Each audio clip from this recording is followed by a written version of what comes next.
Hi everybody, I'm Fiona and today I was planning to prepare the drift ute for tomorrow's beginner session at Archie. But this thing's cursed, I swear. Now, hear me out. I know I haven't driven this ute for like 3 years. It was basically parked in a paddock. I get it. And there are certainly a few things that could have gone bad over time. And they have. The first simple one was that the battery in the ute, which was dodgy to start with, fully died. And the first thing I did was to buy a new battery and do myself a favour, install a battery isolator, that I'll be able to isolate the battery and not ruin it.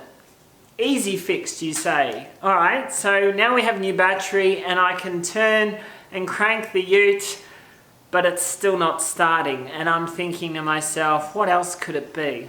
And then I noticed that the fuel pump wasn't priming, and I'm like, well, there you go, bad fuel, duh. So I've replaced the fuel, and I pulled out the fuel pump, and in the end, just with a bit of a clean, pump came good. I thought, that's it, just needs a bit of a warm through, needs to be driven a bit, get out the cobwebs, we'll be good. But no, we were not good. In the end, I'm like, it kicks once in a while, but it won't run. I don't know what to do. So I ended up, I don't have time for this. And I took it, yes, I know, I took it to a mechanic. And the mechanics, they know their game. Couple of hours of labour and a new crank angle sensor and cam angle sensor, and the ute was running, hallelujah. In fact, I was able to bring drive the ute back onto the trailer at the mechanics, bring it home, park it in the garage, and now it won't start again. But this time I think I know why. So with the key in the ignition, you might have heard the fuel pump cranking. If we turn the stuff but no turn. So the starter motor is clearly turning, but it's not turning anything. So now I need to pull out the starter motor, see whether it's engaging. Okay, first thing to do, disconnect the battery. Oh wow, that was easy. These are, they're like $5, $10 each or something. Okay, so the starter motor is pretty standard. We'll disconnect the positive from the battery and the trigger. And then it's, as far as I can tell, it's just a couple of bolts underneath.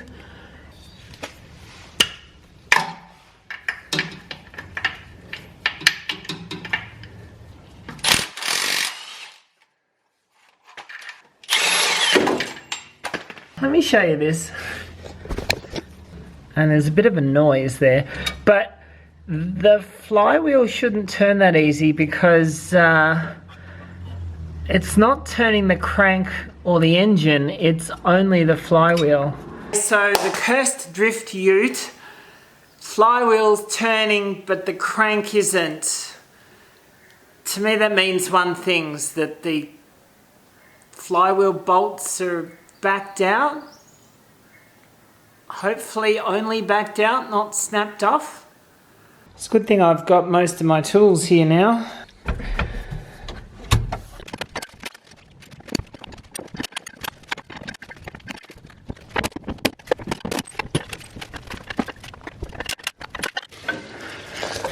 Alright, disconnected all the electrics and the clutch slave. I'm just going to zip them out of the way because the last thing you want is things like that annoying you.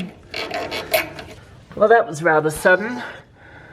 I dropped out the last couple of bell housing bolts and the thing just dropped. Maybe I'm stupid, but when I took out the last couple of bell housing bolts, I didn't literally expect the transmission to fall out, but it did.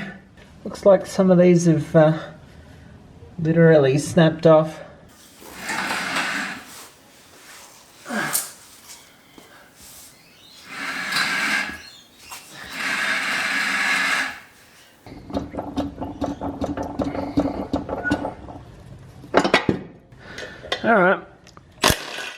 See what happens with this clutch.